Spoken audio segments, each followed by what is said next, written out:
ಓಂ ಧನ್ವಂತರಯೇ ನಮಃ. ಜ್ಯೋತಿರ್ವೈದ್ಯ ಸೇವಾದ ಎಲ್ಲ ವೀಕ್ಷಕರಿಗೂ ಆತ್ಮೀಯವಾದಂತಹ ಸ್ವಾಗತವನ್ನು ಹೇಳ್ತಾ ಇದ್ದೇನೆ. ಇಂದಿನ ನಮ್ಮ ವಿಚಾರ ಪ್ರತ್ಯೌಷಧಿಯ ಬಗ್ಗೆ. ಇದನ್ನು ಆರಂಭ ಮಾಡುವುದಕ್ಕೆ ಮೊದಲು ನವಗ್ರಹ ಸ್ತೋತ್ರವನ್ನೊಂದು ಹೇಳಿಕೊಂಡು ಮುಂದುವರಿಯೋಣ. ಆಧಾರೇ ಪ್ರಥಮಂ ಸಹಸ್ರಕಿರಣಂ ತಾರಾಧಿಪಂ ಸ್ವಾಲಯೇ ಮಾಹೇಯಂ ಮಣಿಪೂರಕಸ್ಯ ಹೃದಿ ಬುಧಂ ಕಂಠೇ ಚ ವಾಚಸ್ಪತಿಂ ಭ್ರೂಮಧ್ಯೆ ಭೃಗುನಂದನಂ ದಿರಮಣೆ ಪುತ್ರಂ ತ್ರಿಕೂಟಸ್ಥಲೆ ನಾಡೀಮರ್ಮಸುರಾಹುಕೇತು ಗುಳಿಕಾನ್ ನಿತ್ಯಂ ನಮಾಮ್ಯಾಯುಷೇ. ನವಗ್ರಹರನ್ನು ಮನಸ ಸ್ಮರಿಸ್ತಾ ಇಂದಿನ ವಿಚಾರ ಆಹಾರ ಅಜೀರ್ಣ, ಅದಕ್ಕೆ ಪರಿಹಾರದ ಏಕಮೂಲಿಕೆ ಎನ್ನುವ ವಿಚಾರದಲ್ಲಿ ಇಂದು ಒಂದಷ್ಟು ವಿಷಯಗಳನ್ನು ತಿಳ್ಕೊಳ್ಳೋಣ. ಸರ್ವೇ ರೋಗಾಪಿ ಮಂದೇ ಅಗ್ನೌ ಅಂತ ಒಂದು ಆಯುರ್ವೇದದ ಮಾತು ಉಂಟು. ಯಾವುದೇ ನಿಜ ರೋಗಗಳು ಅಂದರೆ ನಮ್ಮ ಶರೀರದ ಒಳಗೆ ಉದ್ಭವ ಆಗುವಂತಹ ರೋಗಗಳಿಗೆ ಮೂಲ ಕಾರಣ ಅಗ್ನಿ ವೈಷಮ್ಯವೇ ಆಗಿರ್ತದೆ. ಅಗ್ನಿ ಅಂದರೆ ಜೀರ್ಣದ ವ್ಯವಸ್ಥೆ. ಅದು ನಾವು ಸೇವಿಸಿದಂಥ ಆಹಾರ ಹೊಟ್ಟೆಯಲ್ಲಿ ಜೀರ್ಣ ಆಗುವಂಥದ್ದಾಗಿರಬಹುದು, ಅಥವಾ ಬೇರೆ ಬೇರೆ ರಸ, ರಕ್ತ, ಮಾಂಸ, ಮೇದ, ಅಸ್ಥಿ, ಮಜ್ಜ, ಶುಕ್ರ ಅಂತ 7 ಧಾತುಗಳಲ್ಲಿ ಇರುವಂತಹ ಒಂದು ಜೀರ್ಣ ಮಾಡುವಂತಹ ವ್ಯವಸ್ಥೆ ಆಗಿರಬಹುದು. ಎಲ್ಲವೂ ಇದರಲ್ಲಿ ಸೇರ್ತದೆ. ಅಂತಹ ಒಂದು ಅಜೀರ್ಣದ ಒಂದು ಕಾರಣ ಅಂದರೆ ಅಗ್ನೇ ಮಂದಾಗ್ನವು ಅಂತ ಹೇಳಿದರೆ ಕೇವಲ ಅಗ್ನಿ ಕಡಿಮೆ ಆಗುವುದು ಅಂತಲೇ ಅರ್ಥ ಅಲ್ಲ. ಕೆಲವು ಬಾರಿ ಅತಿಯಾದ ಒಂದು ಹಸಿವೆ ಆಗುವಂಥದ್ದು ಕೂಡ ಒಂದು ಸಮಸ್ಯೆಗೆ ಕಾರಣವನ್ನು ತಂದು ಹಾಕ್ಬೋದು. ಮಂದಾಗ್ನವು ಅಂತ ಹೇಳೋದಕ್ಕೆ ಅರ್ಥ ಅಲ್ಲಿ ಅತ್ಯಗ್ನಿ ಇರಬಹುದು, ಮಂದಾಗ್ನಿ ಇರಬಹುದು, ಅಥವಾ ವಿಷಮಾಗ್ನಿ ಇರಬಹುದು, ತೀಕ್ಷ್ಣಾಗ್ನಿ ಅಂತ ಹೇಳ್ತಾರೆ, ಅದು ಆಗಿರಬಹುದು.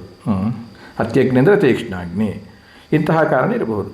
ಹೀಗೆ ಯಾವುದೇ ನಾವು ಆಹಾರವನ್ನು ನಾವು ಸೇವಿಸಿದಂಥ ಆಹಾರ ಸರಿಯಾಗಿ ಜೀರ್ಣ ಆಗದೇ ಇದ್ದಾಗ, ಅದು ನಮ್ಮ ಶರೀರದಲ್ಲಿ ಅರ್ಧಂಬರ್ಧ ಜೀರ್ಣ ಆದಾಗ ಅದಕ್ಕೆ ನಾವು ಆಮ ಅಂತ ಹೇಳ್ತೇವೆ ಆಯುರ್ವೇದದ ಭಾಷೆಯಲ್ಲಿ. ಈ ಆಮ ಅಂತ ಹೇಳುವಂಥದ್ದು ಎಷ್ಟೋ ರೋಗಗಳಿಗೆ ಒಂದು ಕಾರಣ.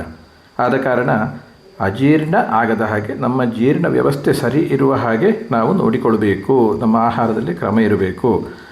ಆಗ ನಾವು ಸೇವಿಸಿದಂಥ ಆಹಾರ ಜೀರ್ಣ ಆಗದೇ ಇರಲಿಕ್ಕೆ ಆ ಆಹಾರದ ಕಾರಣವೂ ಇರಬಹುದು, ಅಥವಾ ನಮ್ಮ ಜೀರ್ಣಶಕ್ತಿ ಕಡಿಮೆ ಇರುವಂಥದ್ದು ಆಗಿರಬಹುದು, ಅಥವಾ ಆಹಾರದ ಪ್ರಮಾಣ ಹೆಚ್ಚಾದ್ದು ಆಗಿರಬಹುದು, ಅಥವಾ ಆ ನಿರ್ದಿಷ್ಟವಾದಂಥ ಆಹಾರ ನಮ್ಮ ಶರೀರಕ್ಕೆ ಹೊಂದಿಕೆ ಆಗದ ಕಾರಣವೂ ಇರಬಹುದು. ಹೀಗೆ ಬೇರೆ ಬೇರೆ ಕಾರಣಗಳುಂಟು ಅಜೀರ್ಣ ಆಗಲಿಕ್ಕೆ.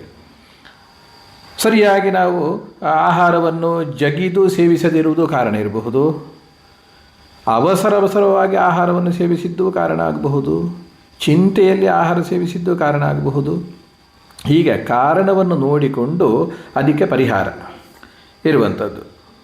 ಈಗ ಸಾಮಾನ್ಯವಾಗಿ ನಾವು ಕೆಲವು ವಸ್ತುಗಳನ್ನು ತಗೊಂಡಾಗ ಯಾವ ರೀತಿಯ ಅಜೀರ್ಣ ಆಗ್ತದೆ, ಆ ಅಜೀರ್ಣಕ್ಕೆ ನಾವು ಯಾವ ರೀತಿಯ ಒಂದು ಪ್ರತಿ ಔಷಧಿಯನ್ನು ಸೇವಿಸಬಹುದು ಅಂತ ಹೇಳೋದರ ಬಗ್ಗೆ ಒಂದಷ್ಟು ತಿಳ್ಕೊಳ್ಳೋಣ. ಈಗ ಉದಾಹರಣೆಗೆ ನಾವು ಎಲ್ಲಿಯಾರು ಒಂದು ಕಾರ್ಯಕ್ರಮಕ್ಕೆ ಹೋಗಿ ಅತಿಯಾಗಿ ಒಂದು ಆಹಾರ ಸೇವನೆ ಮಾಡಿದ್ದು, ಆಹಾರದ ಪ್ರಮಾಣ ತುಂಬ ಜಾಸ್ತಿ ಆಗಿ ಅಜೀರ್ಣ ಆಯಿತು ಅಂತಾದರೆ ಮೊದಲು ನಾವು ಮಾಡಬೇಕಾದದ್ದು, ಸಾಧ್ಯ ಇದ್ದರೆ ನಾವು ವಾಂತಿ ಮಾಡಿಕೊಳ್ಬೇಕು. ವಾಂತಿ ಮಾಡಿಕೊಳ್ಳುವಂಥದ್ದು ಅಜೀರ್ಣಕ್ಕೆ ಮೊದಲ ಮದ್ದು. ಅದು ಆಗಾಗಲೇ ಆಗಬೇಕು ಮಾತ್ರ. ತುಂಬ ದಿವಸ ಕಳೆದ ಮೇಲೆ ಅಜೀರ್ಣಕ್ಕೆ ಹಾಗೆ ವಾಂತಿ ಮಾಡಿಕೊಂಡು ಪ್ರಯೋಜನ ಇಲ್ಲ. ಅಜೀರ್ಣ ಆಗಿದೆ, ನಮ್ಮ ಶರೀರ ಭಾರ ಅನ್ನಿಸ್ತದೆ, ಜ್ವರ ಬಂದಾಗ ಆಗ್ತದೆ, ತಲೆಭಾರ ಆಗ್ತದೆ ಅಂದರೆ ಅಜೀರ್ಣ ಆಗಿದೆ ಅಂತಲೇ ಅರ್ಥ. ನಾವು ಸೇವಿಸುವಂಥ ಆಹಾರ ಸರಿಯಾಗಿ ಜೀರ್ಣ ಆಗ್ತಾ ಇಲ್ಲ ಅಂತಲೇ ಅರ್ಥ. ಆಗ ವಾಂತಿ ಮಾಡುವಂಥದ್ದು ಒಂದು ಪ್ರಕ್ರಿಯೆ.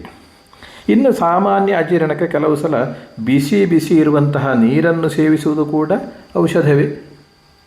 ಅದು ಕೂಡ ಪ್ರತ್ಯೌಷಧಿ, ಅಂದರೆ ಆ ಅಜೀರ್ಣವನ್ನು ಸರಿ ಮಾಡಲಿಕ್ಕಿರುವಂತಹ ಒಂದು ದಾರಿಯೂ ಆಗ್ತದೆ. ಆ ಬಿಸಿ ನೀರಿಗೆ ಕೆಲವು ಸಲ ಶುಂಠಿಯನ್ನು ನಾವು ಸೇರಿಸಿಕೊಳ್ಬಹುದು, ಹಿಪ್ಪಲಿಯನ್ನು ಸೇರಿಸಿಕೊಳ್ಬಹುದು. ಅದು ಸೇವಿಸಿದಂಥ ಆಹಾರ ಯಾವ ರೀತಿಯದ್ದು ಅಂತ ಹೇಳೋದರ ಮೇಲೆ ಇರ್ತದೆ. ಈಗ ಒಂದು ಸಾಮಾನ್ಯವಾಗಿ ನಾವು ಸೇವಿಸಿದ ಆಹಾರಗತ ಅಜೀರ್ಣಕ್ಕಿರುವಂತಹ ಪ್ರತ್ಯೌಷಧಿಗಳನ್ನು ಹೇಳ್ತಾ ಬರ್ತೇನೆ. ತುಪ್ಪ ಮೊಸರಿನ ಅಜೀರ್ಣಕ್ಕೆ ಕೊತ್ತಂಬರಿ ಹಾಕಿದಂತಹ ಬಿಸಿ ನೀರು ಪ್ರತ್ಯೌಷಧಿ.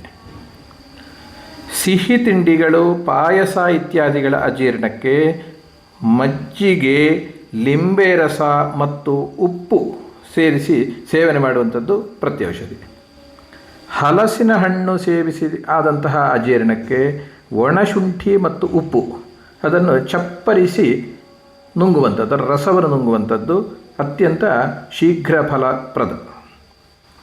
ಹುಳಿ ಪದಾರ್ಥಗಳನ್ನು ಸೇವಿಸಿ ಆದಂತಹ ಅಜೀರ್ಣಕ್ಕೆ ಅರಿಶಿನ, ಉಪ್ಪು, ಸಕ್ಕರೆಯನ್ನು ಮಿಶ್ರ ಮಾಡಿ ಸೇವಿಸುವಂಥದ್ದು ಒಂದು ಪ್ರತ್ಯೌಷಧಿ.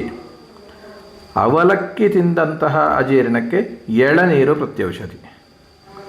ಎಣ್ಣೆ ತಿಂಡಿಗಳ ಅತಿ ಸೇವನೆಯಾಗಿ ಯಾವುದೇ ತೊಂದರೆ ಆಗ್ತಾ ಉಂಟು ಅಂತಾಗಿದ್ದರೆ ಗುಂಪು ಇರುವಂತಹ ಅಂದರೆ ಲೋಳೆ ಇರುವಂತಹ ಎಲೆಯ ಗುಂಪಿನ ರಸ ಅದು ಒಂದು ಲೋಟ ಎಷ್ಟಾದರೂ ಕಿವಿಚಿ ಕುಡಿಯಿತು ಅಂತಾದರೆ ಬೇದಿಯಾಗಿ ಆ ಎಣ್ಣೆ ಅಂಶ ಹೋಗಿ ನಮಗೆ ಸೌಖ್ಯ ಪ್ರಾಪ್ತಿಯಾಗ್ತದೆ. ಪೈನಾಪಲ್ ಅಂತ ಹೇಳ್ತಾರೆ, ಅದರ ಅಜೀರ್ಣಕ್ಕೆ ಸೀಯಾಳ, ಶ್ರೀಗಂಧ ಸೇರಿಸಿ ಕುಡಿಯುವಂಥದ್ದು ಪ್ರತ್ಯೌಷಧಿ. ಅಡಿಕೆ ತಿಂದು ಆದಂತಹ ಒಂದು ಅಮಲು ಅಥವಾ ಅಜೀರ್ಣಕ್ಕೆ ಹರಿದ್ರ ಅಂದರೆ ಅರಿಶಿಣದ ರಸ ಮತ್ತು ಸೈಂದುಪ್ಪು ಸೇರಿಸಿ ಸೇವನೆ ಮಾಡುವಂಥದ್ದು ಪ್ರತ್ಯೌಷಧಿ. ಅಕ್ಕಿಯ ಅಜೀರ್ಣಕ್ಕೆ ಹಾಲಿನ ನೀರು ಪ್ರತ್ಯೌಷಧಿ. ಆಡಿನ ಮಾಂಸಕ್ಕೆ ಪಟೋಲ ಅಂದರೆ ಪಡುವಲ ಅಂತ ಹೇಳ್ತಾರೆ, ಅದಕ್ಕೆ ಏಲಕ್ಕಿ ಹಾಕಿ ಸೇವಿಸುವಂಥದ್ದು ಪ್ರತ್ಯೌಷಧಿ. ಎಕ್ಕದ ಎಲೆಯ ಸೇವನೆ ಎಲ್ಲಿಯಾದರೂ ಮಾಡಿದ್ದಿದ್ರೆ ಅದು ವಿಷಲಕ್ಷಣಗಳಿದ್ದಾಗ ಎಳ್ಳು ಮತ್ತು ಬೆಲ್ಲದ ಸೇವನೆ. ಎಳ್ಳೆಣ್ಣೆ ಅತಿಯಾಗಿ ಸೇವಿಸಿ ಬಂದಂತಹ ಅಜೀರ್ಣಕ್ಕೆ ಹುಳಿ ಗಂಜಿಯ ನೀರು ಸೇವನೆ. ಕಡಲೆಯ ಅಜೀರ್ಣಕ್ಕೆ ಶುಂಠಿ ಮತ್ತು ಸೈಂಧವ ಸೇರಿಸಿದಂತಹ ಒಂದು ಸೇವನೆ ಮಾಡುವಂಥದ್ದು ಪರಿಹಾರ. ಕಬ್ಬಿನ ಅಜೀರ್ಣಕ್ಕೆ ಶುಂಠಿ ಮತ್ತು ಕರಿಮೆಣಸು. ಕಳ್ಳಿ ಹಾಲು ಸೇವಿಸಿ ಏನಾದರೂ ಅಜಾಗ್ರತೆಯಿಂದ ಸೇವಿಸಿ ತೊಂದರೆ ಆಗಿದ್ದರೆ ಎಳ್ಳು ಮತ್ತು ಸಕ್ಕರೆ. ಈಗ ನಾವು ಹೇಳುವಾಗಿದ್ದರಲ್ಲಿ ವಿಷಹರವಾದಂತಹ ಒಂದು ಆ್ಯಂಟಿಡೋಟ್ ಅಂತ ನಾವೇನು ಹೇಳ್ತೇವೆ, ಅದರ ಅಂಶಗಳು ಕೂಡ ಇದರಲ್ಲಿ ಬರ್ತಾ ಇದೆ. ಕರ್ಪೂರದ ಅಜೀರ್ಣಕ್ಕೆ ಕೂಟಜ ಅಂದರೆ ಕೊಡಸಿಗೆ ಅಂತ ಹೇಳ್ತೇವೆ, ಅದರ ಬೇರಿನ ತೊಗಟೆಯ ಕಷಾಯ ಅದಕ್ಕೆ ಪ್ರತ್ಯೌಷಧಿ. ಅತಿಯಾದಂತಹ ಖಾರ ಸೇವನೆ ಮಾಡಿ ತೊಂದರೆ ಬಂದಿದ್ದರೆ ಹೊಸ ಬೆಣ್ಣೆ, ತುಪ್ಪ ಮತ್ತು ಬೆಲ್ಲ ಸೇವಿಸಬೇಕು. ಕಹಿ ದ್ರವ್ಯಗಳನ್ನು ಸೇವಿಸಿ ಬಂದಂತಹ ತೊಂದರೆ ಆಗಿದ್ದರೆ ಮಧುರ ರಸವನ್ನು ಸೇವಿಸಬೇಕು. ಕಷಾಯ ರಸ ಸೇವಿಸಿ ಬಂದಂತಹ ಅಜೀರ್ಣ ಆಗಿದ್ದರೆ ಕ್ಷಾರ ದ್ರವ್ಯಗಳನ್ನು ಸೇವಿಸಬೇಕು. ಕಾಸರಕನಕಾಯಿ ಅಂತ ಹೇಳ್ತೇವೆ, ಕಾಸರಕ ಅಂತ ಹೇಳ್ತೇವೆ, ಅದರ ತೊಂದರೆ ಆಗಿದ್ದರೆ ವಿಷಾಂಶ ಶರೀರಕ್ಕೆ ಬರ್ತಾ ಇದ್ದರೆ ಅದಕ್ಕೆ ನೇರಳೆ ಎಲೆಯ ರಸ ಮತ್ತು ಕೂವೆ ನೀರು ಅದಕ್ಕೆ ಪ್ರತ್ಯೌಷಧಿ. ಕಾಡು ಕೇನೆ ಅಂತ ಉಂಟು, ಅದರ ಅಜೀರ್ಣಕ್ಕೆ ಹುಣಸೆ ಎಲೆಯ ರಸ. ಸುವರ್ಣಗಡ್ಡೆಯ ಅಜೀರ್ಣ ಆಗಿದ್ದರೆ ವೀಳ್ಯದೆಲೆಯ ರಸ. ಖರ್ಜೂರದ ಅಜೀರ್ಣಕ್ಕೆ ಶುಂಠಿ ಮತ್ತು ಭದ್ರಮುಷ್ಟಿಯ ಕಷಾಯ. ಭಲ್ಲಾತಕ ಅಂದರೆ ಗಟ್ಟದ ಗೀರು ಅಂತ ಹೇಳ್ತೇವೆ, ಅದಕ್ಕೆ ಪ್ರತ್ಯೌಷಧಿ ಎಳ್ಳು ಮತ್ತು ಬೆಲ್ಲ. ಗಂಧಕ ಸಲ್ಫರ್, ಅದರ ವಿಕಾರಕ್ಕೆ ಶ್ರೀಗಂಧ, ಮಜ್ಜಿಗೆ, ನೆಲ್ಲಿ ರಸ ಮತ್ತು ಲಾವಂಚ ಇದಿಷ್ಟನ್ನು ಸೇರಿಸಿ ಸೇವನೆ ಮಾಡಬೇಕು. ಗೆಣಸಿನ ಅಜೀರ್ಣಕ್ಕೆ ಅಕ್ಕಚ್ಚು ಪ್ರತಿವಿಧಿ. ಜೇನು ತಿಂದು ಏನಾದರೂ ಅಮಲು ಅಜೀರ್ಣ ಆಗಿದ್ದರೆ ಶುದ್ಧ ಶೀತ ಜಲ ತಣ್ಣೀರು ಸೇವನೆ. ತುಪ್ಪದ ಅಜೀರ್ಣಕ್ಕೆ ದುಡ್ಲಿ ಹುಳಿ, ಮಾಪಲ ಹುಳಿ ಅಂತಲೂ ಹೇಳ್ತಾರೆ, ಆ ಹುಳಿಯನ್ನು ಸೇವನೆ ಮಾಡುವಂಥದ್ದು ಆಗ್ತದೆ. ತೆಂಗಿನಕಾಯಿಯ ಅಜೀರ್ಣಕ್ಕೆ ಅಕ್ಕಿಯ ಸೇವನೆಯನ್ನು ಮಾಡಬಹುದು. ಅಕ್ಕಿಯನ್ನು ಬೇಯಿಸಿಯೂ ತಗೊಳ್ಬಹುದು ಅಥವಾ ಜಗದು ಹುಡಿ ಮಾಡಿ ಸ್ವಲ್ಪ ಪ್ರಮಾಣದಲ್ಲಿಯೂ ತಗೊಳ್ಬಹುದು. ತೊಗರಿಯ ಅಜೀರ್ಣಕ್ಕೆ ಶುಂಠಿ, ಸೈಂದುಪ್ಪು, ಮಜ್ಜಿಗೆ ಇದನ್ನು ಸೇರಿಸಿ ಸೇವನೆ ಮಾಡಬೇಕು. ಬಸಳೆಯ ಅಜೀರ್ಣಕ್ಕೆ ಮುಳ್ಳು ಹರಿವೆ ಸೊಪ್ಪು ಕೂಡಿಸು ಸಾಸಿವೆ ಸೊಪ್ಪು ಅಂತ ಹೇಳ್ತೇವೆ, ಅದು ಎರಡನ್ನು ಸೇರಿಸಿ ಸೇವನೆ ಮಾಡಬೇಕು. ಬಾಳೆಹಣ್ಣಿನ ಅಜೀರ್ಣಕ್ಕೆ ತುಪ್ಪ. ಕಣಿಲೆ ಅಜೀರ್ಣಕ್ಕೆ ಪಡುವಲ.